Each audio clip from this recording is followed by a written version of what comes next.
everyone, welcome to It Tastes Different Gaming Appetizers. And before we get started, make sure to like the video, make sure to subscribe down below, hit that subscribe button to help us out. But anyway, here we go. So, Wolf-Eye Studios boss and Arkane founder, Raphael, I'm not going to say his last name because I'm going to butcher it. I'm just going to say his name is Raphael C. Understandably remained frustrated by Microsoft's decision to kill off Arkane Austin earlier this year. Raphael started Arkane back in 1999, which grew into two studios, Arkane Lyon and Arkane Austin, in 2006.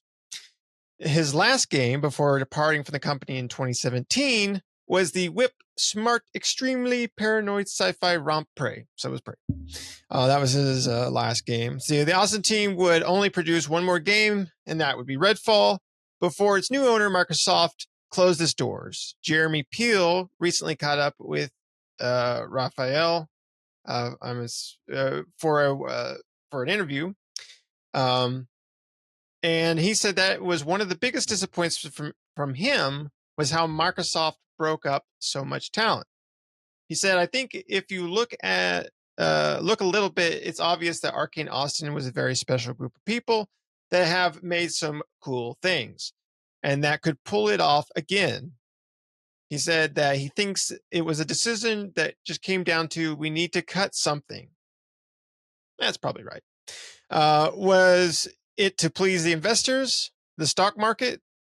They're playing a different game, he said. So before he left Arkane before the studio closure. He doesn't know why Microsoft cut the cord. He said the rules that they play, we might not understand them. It's a different thing. It's hard to know why they did what they did, but he's adamant that it was the wrong thing to do. The only thing that I stand by is saying that the specific choice of killing Arkane Austin, that was not a good decision. He doesn't think we'll get a studio like it again. He said recreating a very special group like that is, I would dare say, impossible. It takes forever. When you have the magic of Harvey Smith and Ricardo Bear, etc., that all come together, it's a specific moment in time and space that just worked out this way that took forever to reach. These people together can really make magic. It's not like, doesn't matter, we'll just rehire. No, try it. That's what big groups do all the time. They just hire massively and overpay people to create those magic groups. It doesn't work like this. So to me, that was stupid. But what do I know? That's what he said. I would agree with him with that, especially with big companies. I'm looking at you, AEA. You've done this before. You've taken really great studios. Activision, I'm looking at you as well. You've taken really great studios, you've destroyed them, broke them up, and said, hey, we'll just rehire them. It's got the name, right? And people love the name. And then when they come out with their new games, people go, what the hell is this? This is not what this is. This isn't what it was anymore. And then they spend all that time trying to recapture the magic of what that was that they had made, right? For Arkane Austin, Redfall was a big disappointment. But, we had heard from Arkane Austin beforehand that they didn't want this game to come out. Like, it wasn't going the direction they wanted to go with it. It just wasn't working out. And Microsoft kind of made the push for them to release this title, even though they weren't feeling good about it, right? So I think if it was up to Arkane Austin, they probably wouldn't have released the title. They probably would have canceled it and then started on something different. And I would have to agree. Like, the thing is I'm not a huge Arkane fan, right? I'm not a huge fan of their games. Some of their games I like, some of their games I don't like. But I will say they are unique in the games they make, right? They're not typically, a lot of their games are not your run-of-the-mill type of games. They try to do some unique spin on them, like the Dishonored series. Like Prey was Prey was a really cool, ambitious idea with like the mimicked monsters and things like that. They try to kind of think outside the box, I feel like, with a lot of their games. Arkane does, right? And so those games don't always appeal to everybody, right? But there are the section of people that are their fans or their fan base that really like their titles, right? And like I said, I don't like all of Arkane games, but I don't dislike all of them either. There's some I like and some I didn't like, right? I didn't really care much for the Dishonored series, but I thought Prey was cool, and some of their other games I thought were pretty cool too. So it just comes down to like, it's kind of like I think of like Ghostwire Tokyo as well when I think of Arkane Austin, because Microsoft shuttered that studio as well. Um, or Tango Gameworks. I think of them and think about the games they make is also that kind of thing that Arkane Austin was doing, right? Where they would do these unique, different game experiences than what you would typically see run of the mill, right? So they're not typically big sellers, right? They're usually not. They're more in line for a kind of dedicated group or a niche group of people that like their games. Like Ghostwire Tokyo, I thought Ghostwire Tokyo was pretty good. It wasn't a great game, but I didn't think it was a bad game, but it was different, right? And for Tango Gameworks and stuff like that. So, and then Hi-Fi Rush was, Hi-Fi Rush spawned like a whole genre of even though we've had these games before, but they spawned like a whole genre of music, beat to the beat type games, right? It kind of made that genre really popular, even though that genre already existed. It really made that popular because after Hi-Fi Rush came out, then all of a sudden, we had a whole bunch of those freaking games come out, right? What's that demon one? The metal. I can't remember. That one was pretty good too. But we've had like we had that small stint where there was a bunch of rhythm beat 'em up type games or first person shooter based on the rhythm and stuff like that. So like I said, those had been around before, but Hi-Fi Rush really made them kind of like it kind of regrew the resurgence of those games, right? And a lot of games have done that before in the past, where other games have kind of brought back or created a genre that has spawned into a bunch. I mean, I think of like Phasmophobia, right? I mean, that's how many freaking ghost investigation games came after Phasmophobia, right? Once that came out and became popular, they were popping up everywhere, right? And still, Phasmophobia is probably the best one of all of them, but still, I mean, it's crazy though. It just spawned a whole bunch of stuff. So yeah, I think Microsoft made a lot of bad decisions. I mean, but Microsoft they're looking for that big buck, right? They're looking for that Call of Duty, that Diablo, that thing that's going to make them billions of dollars, not something that's going to be unique that people are going to go like, this is really cool, and you're going to, that's not going to make the billions or trillions of dollars, but it is going to put together this fan base of individuals that are going to love the games that they make. I kind of think of Remedy when I think of that too, right? Remedy is still they were independent. I think are they still independent, or is Tencent like own them now or something like that? I can't remember. But anyway, I think of Remedy too. Sure. Like Remedy is not, a lot of their games are not I mean, they do have I think a larger subset of people that like their games now than before, but they still have, I feel like Remedy is still that small group of developers, right, that make those niche titles that not everybody's into. I love Remedy games, but again, it's one of those, and I feel like if Microsoft or Sony or some other big company were to buy or purchase Remedy, I feel like I would hope they wouldn't do anything, but I feel like they would, stick their nose in there or stick their thumbs in that pie, and then the games that we get from them are not those unique experiences anymore, right? And so I don't know. Anyway, I rambled on enough. Let's go around and see what everybody thinks. Shane, what do you think, buddy? First of all, the game you were thinking of was Metal Hellsinger. Yeah, Metal Hellsinger. Yeah. And two, yeah, it was stupid.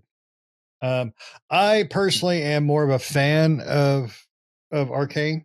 I the Dishonored series I love, especially the original. 2 wasn't as good, but it was fun. It was so good, and the storylines, the gameplay.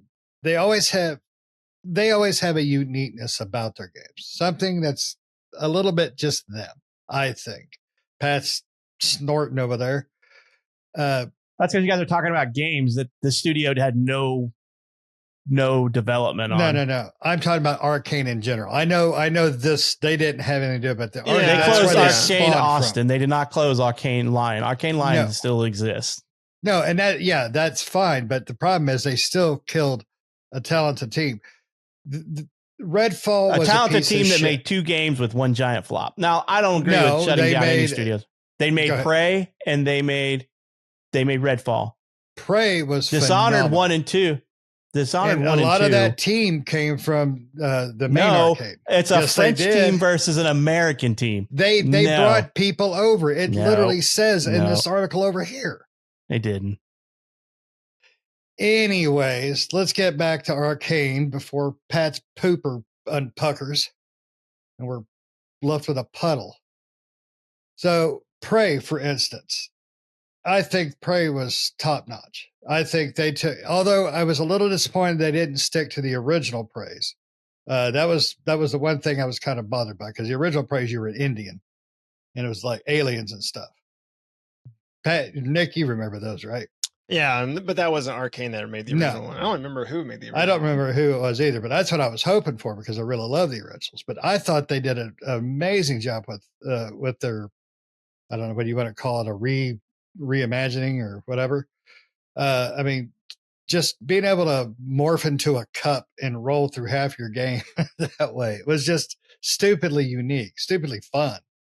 But the game was, the storyline of the game was sci-fi with horror, with the uniqueness of the gameplay. I mean, just the intro of it took me probably 2 hours, because you could just do so many little things in it. Then finally I got tired of playing as a cup and I started playing through the actual game again. Microsoft has, sorry, my dog's barking. Microsoft has a money problem. It's, I don't think they're making right. I think they could take a development team like that and spread them out a little bit instead of removing them completely. I think they have talent. I think Redfall had great ideals. It's just, it was overall just the implementation was a disaster. But, like you said, Nick, it was not ready. They didn't want it to be released yet because they didn't feel that it was ready, didn't like the direction. But obviously, management overruled them and they made them release it. And it's just the way it is. Now, granted, I don't know the inner workings of that. I don't know if that was supposed to have been released 2 years prior and they kept restarting. I don't know all the ins and outs of that, but I think Microsoft should not have let them go. They should have either splintered them out to different development teams, got rid of the weak links. I mean, I'm sure there was some weak links in there. There always is. But I think they could have done a much better job by spreading those people out, putting them in different areas that they could have been beneficial. It just, I don't know. I'm tired of layoffs in the gaming industry. I'm tired of people getting fired, and I'm tired of people with all the money destroying the lives of the people who are just trying to survive and make some money. That's what I'm tired of. And watching Microsoft do these things, and they're destroying lives based on their decisions to force the game to release, by forcing the game to release in a shitty, unplayable state. That's on Microsoft, but it's gonna, that guy who made a decision to do the release, but who's gonna suffer? The developer, the people that made it. That's always the problem. I mean, it's I don't even know where to stop this conversation because I get so angry about it. Microsoft made a stupid decision from the beginning, and the developers, Arkane Austin, they're the ones suffering for it, or suffered for it, because now it's just over with. Like Pat always says, hopefully they got some sort of a compensation package and 3 months pay or something. Hopefully they got something to help them out, but they probably, they're probably not doing as good as it could have been if Microsoft would have just used their head a little bit more. What about you, Pat? I hate to see any game studio. What's that? Should you cancel your Game Pass? I already canceled Game Pass a long time ago. I hate to see any game studio get closed down. But at the same time, I don't want to see anybody lose their job. Microsoft's large enough they could have shifted people down if they decided to close the studio, right?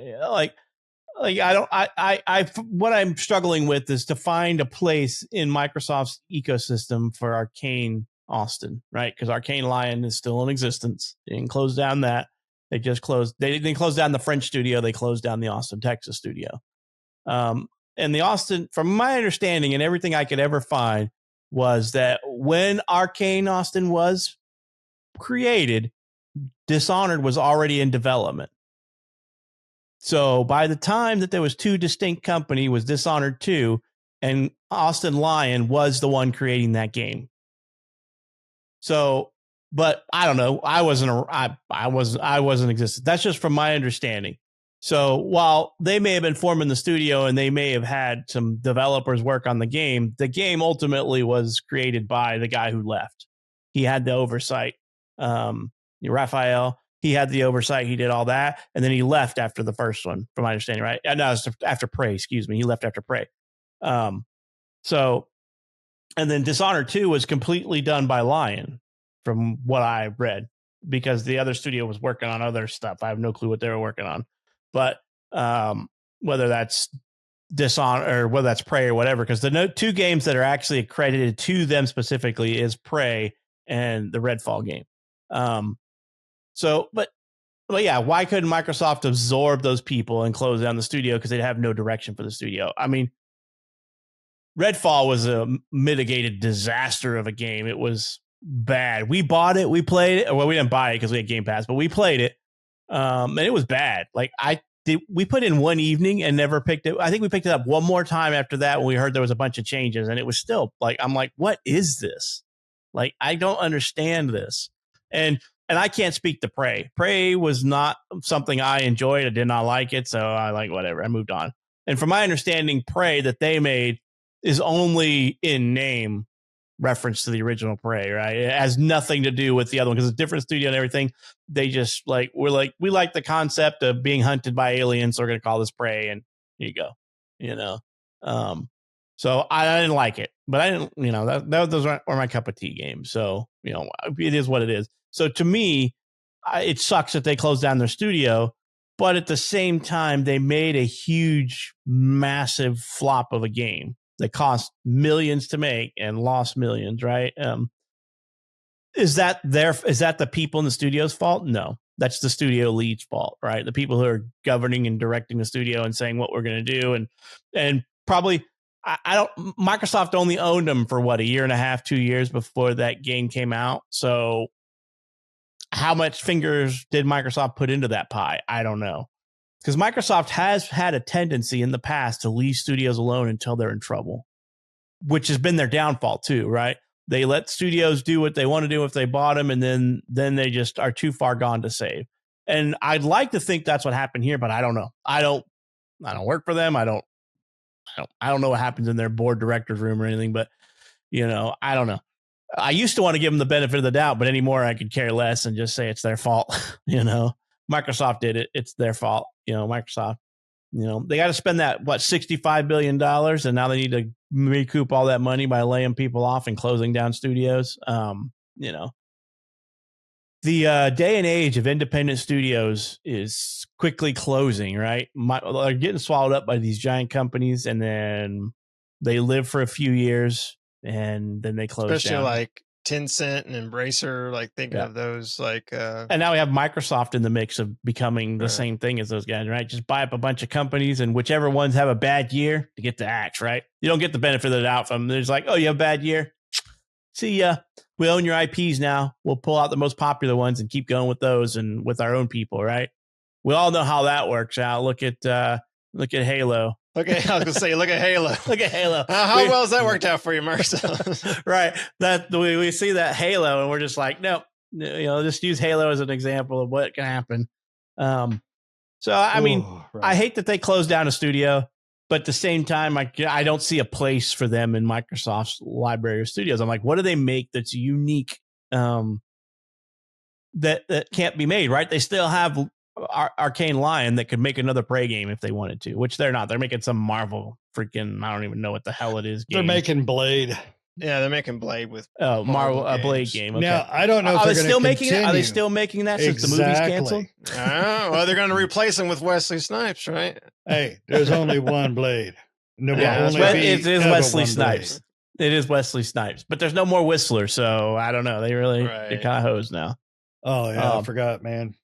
Yeah, but so you know, I hate to see anybody lose their job. I never want to see a studio get closed and all the people get let go.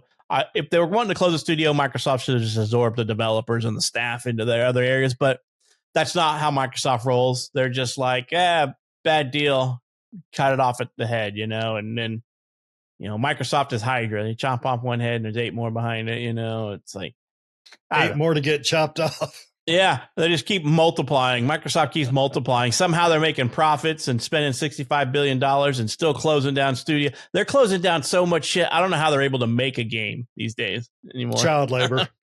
They got 9-year-olds developing. Right, yeah, exactly. When was the last Microsoft Studios game that came out? I don't remember. I mean, I guess they got so many studios now, right? They own a bunch of them. You're like, is that a Microsoft game? Right. I mean, you got Call of Duty now. Call of Duty. I guess that would be Indiana Jones here soon, which that one actually looks halfway decent from the changes they made. I am getting pretty Dr. Jones. Yeah. I'm getting excited. But yeah, so my biggest complaint though is I don't ever want to see a studio close. And at the same time, Redfall was horrible, a horrible game. But they should have. You can't blame the staff for that. Leadership is to blame. But when leadership goes down the toilet, the staff goes with them. It's the way it always goes because they're just like, well, they were following orders, right? Yep. You just got to get rid of the whole lot of them. The big turd will always grab the little ones and take it with them. Yep. The shit always rolls downhill, as they say. So when the top starts rolling down the hill, all the guys below them go with it. You know, instead of them saying, well, this is a leadership problem. Let's get rid of the leadership and let's absorb the talent throughout our studio. Never the leadership's problem. No. It's the leadership's problem. That's why they're the leader. It's the leader's fault when things are going great. Yes. Right. It's like your kids. In these game studios, when the company's doing great, it's the leadership. When the studio is doing shitty in the game industry, it's the staff's fault. And so we got to get rid of the staff. Disgruntled employee. Well, we got to get rid of the staff. And they're like children. They're like children. Part of me is kind of happy. Yours. Yeah, part of me is kind of happy to see unions popping up in the game industry, but part of me is worried too because anytime this is take it or leave it, whatever. But anytime you pop a union into an environment, prices increase in that environment by a substantial amount because a union in a business is a business in itself. I'm sorry to say it, but a union is a business. It because is. the union makes money, and the bosses of the union get paid, and they don't always work in the industry, right? They just work in the union, and that's not always the case. But we'll see what happens. But I think that for the workers' protection in the gaming industry right now, the gaming industry has brought this on themselves.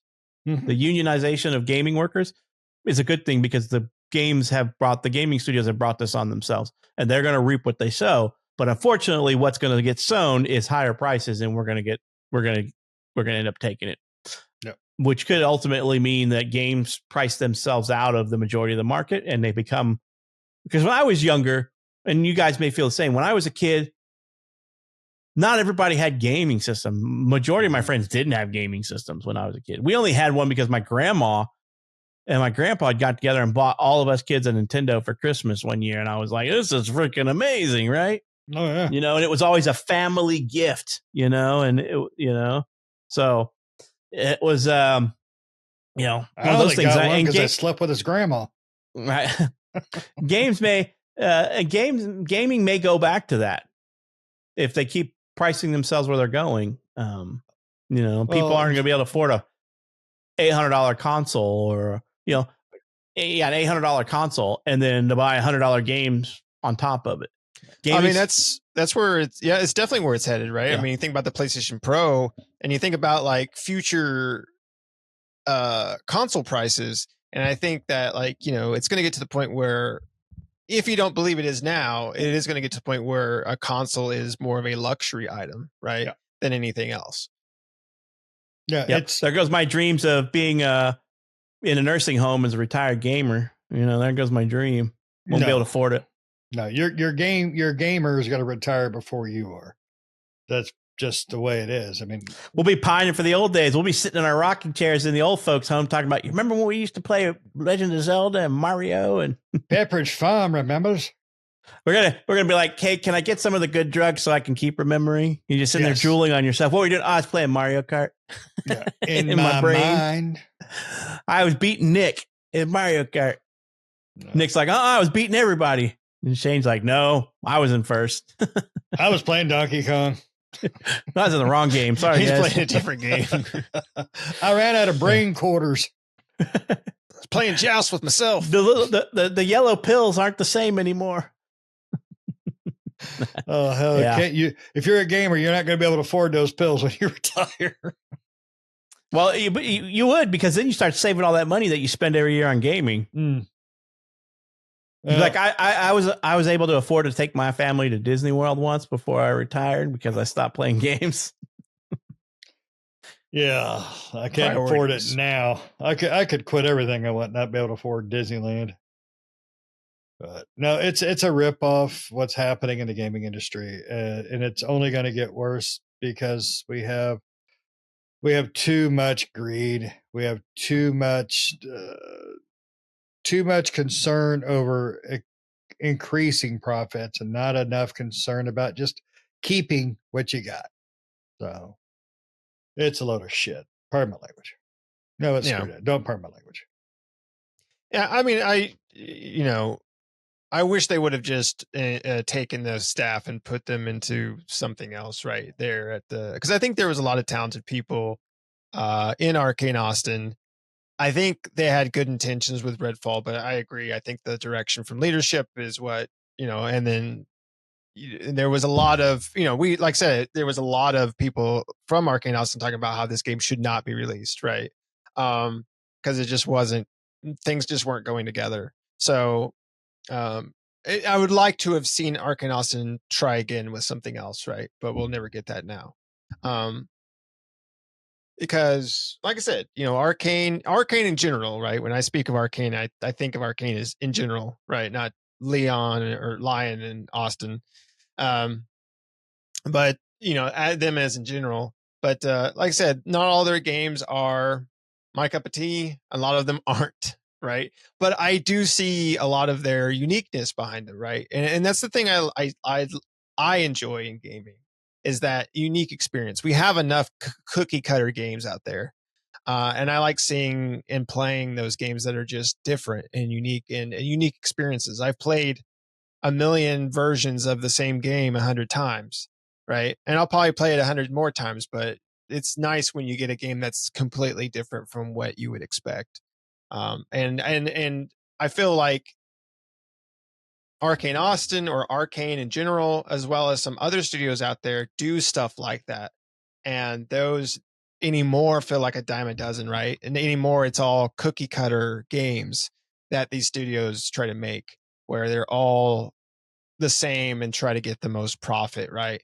How many live services have we seen come up and go down, right? How many following the chasing the dragon, as I say, there's so many studios and leadership and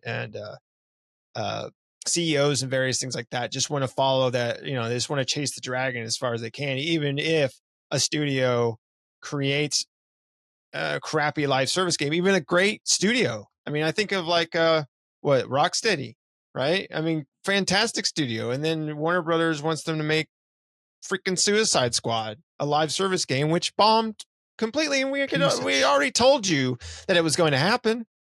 Live services games are a dime a dozen. They're freaking everywhere. And no one has time for all this crap. And no one wants to play all that. Just, Rocksteady makes some great games. Let them do what they do, and keep it at that. Let's not try to make them develop other things. I mean, look at Platinum. Platinum makes some great games too, but they tried to do that with Babylon's Fall, and how did that work out? So Platinum turd. It was a platinum turd, right? So, I mean, yeah, just quit trying to chase the dream, right? Just make unique, amazing experiences and keep it at that, right? And try to take those studios that do make those things, those unique things, and if you do have to shutter them, which I hope you don't, but if you do have to, try to absorb that talent into other aspects of the companies or the various groups. And so it does look like former developers within Arkane Austin are forming a new studio called Wolf Eye Studios, at least according to my Google search here. And they apparently made, from what I was looking at, they made Weird West, which we did review. Weird West, I think that good. game was good. That was like maybe the first and maybe only game they've made.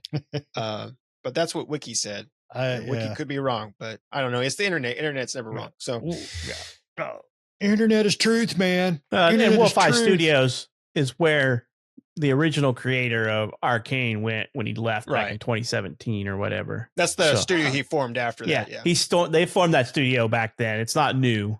Oh, then so the AI overview is a fucking liar on this thing? Yes. Don't trust AI, man. It's always leading you wrong. Yeah. Now, he may have picked up some of those developers. Like, if he knows them and worked with them in the past, he knows that. He's like, he knows the caliber of work, and he's like, hey, I've got some room. Let's take a few of them. But yeah, I don't know what Wolf Eye's working on today. I don't know. It said they made Weird West. I don't know if they did or not, but that's what the Google said. See, the Google lied to me, man. The Google lied. And Weird West was fun. I remember we played that. We reviewed that one. That one was pretty good. So it was weird. It was weird. But it was interesting. Yeah, it was interesting. So anyway, you guys got anything else you want to add? Don't trust Google, man. Don't trust Google. The whole moral of this entire story, this 30-minute long story that we just talked about, is don't trust Google. All right. Well, let us know down in the comments below what you all think. Other than that, thanks for watching, everybody. Again, make sure to like the video if you enjoyed watching. Hit the subscribe button. Let us know down in the comments. Hit that bell notification. Stay up to date with new videos that we do all the time. And we'll see you next time. See ya.